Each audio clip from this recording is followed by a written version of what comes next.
Salam sejahtera Malaysia, denyut nadi suara rakyat bergema di channel ini. Jangan lupa tekan butang subscribe, like dan share. Malaysia kita punya, cintai Malaysiaku, kita jaga kita.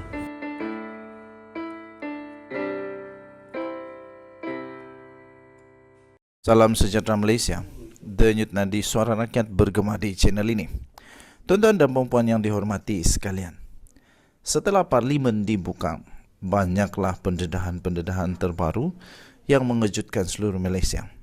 Tapi sebelum itu, saya ingin memberikan satu persoalan, isu yang hangat yang kita boleh bincang pada pertemuan kali ini. Di antara Anwar Ibrahim dan Tan Sri Muhyiddin Yassin, siapakah yang lebih lama bertahan sebagai Perdana Menteri? Kita sudah melihat bagaimana Tan Sri Muhyiddin Yassin menjadi Perdana Menteri paling singkat dalam sejarah, yaitu hanya 33 bulan.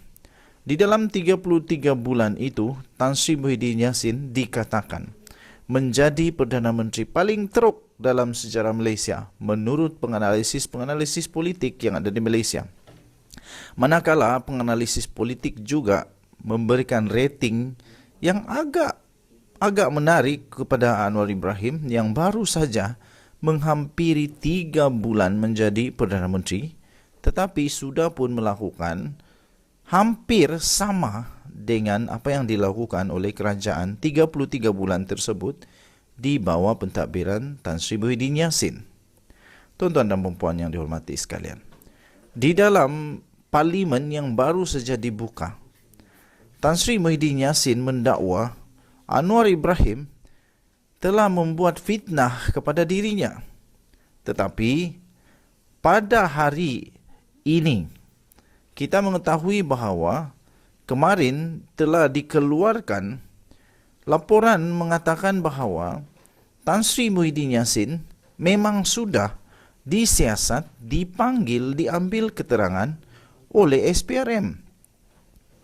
Jadi, benarkah Anwar Ibrahim memfitnah Tan Sri Muhyiddin Yassin, yang mana didakwa oleh Tan Sri Muhyiddin Yassin bahawa tujuan pendedahan tentang wang yang diterima oleh Bersatu diseleweng kononnya oleh Bersatu di bawah pentadbiran Tan Sri Muhyiddin Yassin itu untuk memburuk-burukkan PPBM Bersatu Perikatan Nasional menjelang PRN, Pilihan Raya Negeri di 6 negeri pada tahun ini.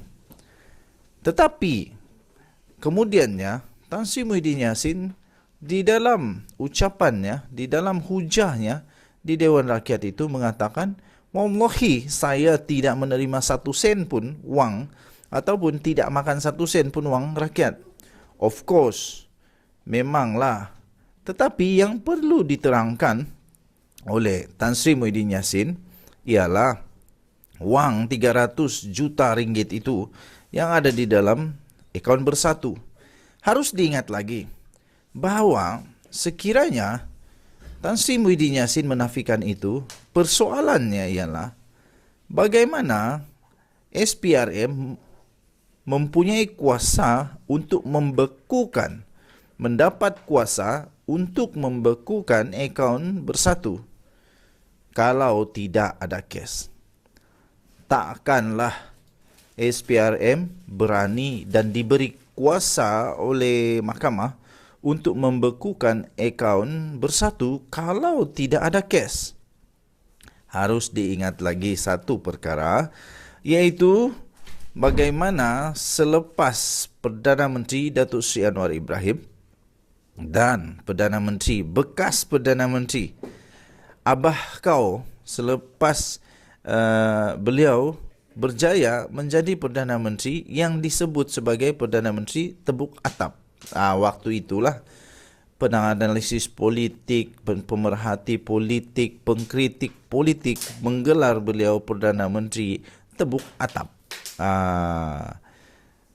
Perbezaan di antara mereka berdua ketika berjaya menjadi Perdana Menteri, Datuk Seri Anwar Ibrahim serta-merta mendapat banyak sekali ucapan tahniah, malah secara live ketika sidang media, Datuk Seri Anwar Ibrahim terus mendapat satu panggilan daripada presiden sebuah negara mengucapkan tahniah di depan beratus-ratus orang pengamal media. Itu adalah Perdana Menteri Datuk Seri Anwar Ibrahim.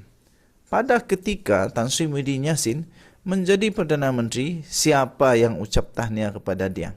Adakah pemimpin negara seperti Sultan Brunei datang berjumpa dengan dia untuk mengucapkan tahniah? Tetapi berlainan pula dengan Datuk Seri Anwar Ibrahim, Sultan Brunei sendiri datang ke Malaysia untuk berjumpa dan mengucapkan tahniah kepada Perdana Menteri Datuk Seri Anwar Ibrahim. Pada pilihan raya yang lalu, pilihan raya PRU 15 yang lalu pula, kita lihat bagaimana Tan Sri Muhyiddin Yassin di dalam ucapannya sangat-sangat berisiko memecah belahkan rakyat negara Malaysia apabila beliau dirakamkan menggunakan sentimen yang salah di Malaysia, iaitu sentimen resis, yang mana Tan Sri Muhyiddin Yassin telah menyentuh isu kononnya Yahudi ada di Malaysia dan cuba untuk merampas Malaysia. Kemudian disentuh lagi tentang keagamaan Kristian yang ketika itu sungguh panas. Manakala Datuk Seri Anwar Ibrahim pula pada ketika ini kita lihat berjaya memberikan satu impak yang sangat positif di dalam menyatu padukan rakyat Malaysia yang majmuk ini. Kita lihat di dalam kerajaan perpaduan terlihat dengan jelas rakyat Malaysia sekarang semakin kukuh. Baik, tuan-tuan dan puan-puan yang dihormati sekalian, dengan hujah-hujah sebentar tadi itu, dapatkah kita membuat andaian sekarang dengan persepsi pribadi masing-masing, siapakah yang akan menjadi Perdana Menteri yang lebih lama, lebih tahan lama, lebih diingati sebagai Perdana Menteri yang berjaya? Tuan-tuan dan puan-puan, malah yang boleh menjadi satu lagi benchmark untuk kita lihat siapa yang akan menjadi Perdana Menteri yang lebih lama ialah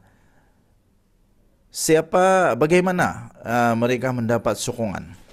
Tan Sri Muhyiddin Yassin setiap masa, setiap hari, setiap minggu diugut oleh rakan di dalam kerajaan pada ketika itu.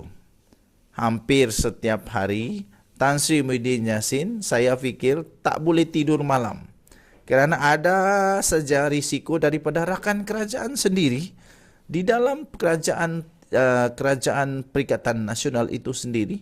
Beliau sentiasa ada risiko untuk digulingkan oleh rakan sendiri di dalam kerajaan. Ternyata benar, tepat dan betul. Beliau telah digulingkan oleh rakan kerajaan sendiri apabila ada gerakan daripada Zahid Hamidi dan beberapa orang lagi dalam UMNO yang telah pun menarik sokongan daripada Tan Sri Muhyiddin Yassin dan dia digulingkan. Kali ini Datuk Seri Anwar Ibrahim pula berbeza apabila beliau sentiasa setiap kali, setiap minggu, setiap hari diberikan keabsahan, diberikan keyakinan oleh pemimpin-pemimpin, seluruh pemimpin di dalam kerajaan perpaduan menyatakan bahawa mereka akan tetap menyokong Datuk Seri Anwar Ibrahim sehingga tamat tempoh. Terutama yang paling penting daripada Setiausaha Agung UMNO, Ahmad Maslan sendiri menyatakan bahawa tetap akan menyokong Anwar Ibrahim. Begitu juga dengan gabungan rakan-rakan politik lain di dalam kerajaan perpaduan, di mana mereka memberi jaminan bahawa akan tetap menyokong Datuk Seri Anwar Ibrahim sampai tamat tempoh. Tuan-tuan dan puan-puan, kita dapatlah melihat, kita dapatlah membuat analisis ringkas siapa yang lebih kukuh, siapa yang lebih berpotensi untuk lebih panjang usia jawatan Perdana Menteri tersebut. Kita nantikan bersama-sama Adakah Datuk Seri Anwar Ibrahim tiba-tiba pula berjaya memecahkan rekod menjadi Perdana Menteri paling pendek dalam sejarah? Ataupun Perdana Menteri, bekas Perdana Menteri paling gagal dalam sejarah menurut penganalisis politik Tan Sri Muhyiddin Yassin akan melihat dengan penuh kesedihan bahawa Anwar Ibrahim tak mampu untuk diguling oleh PPBM Bersatu dan oleh Perikatan Nasional. Kita jumpa lagi. Apa pendapat anda? Sila tinggalkan komen di ruangan komen. Kita jumpa lagi. Selamat pagi Malaysia. Denyut nadi suara rakyat bergema di channel ini. Bye-bye.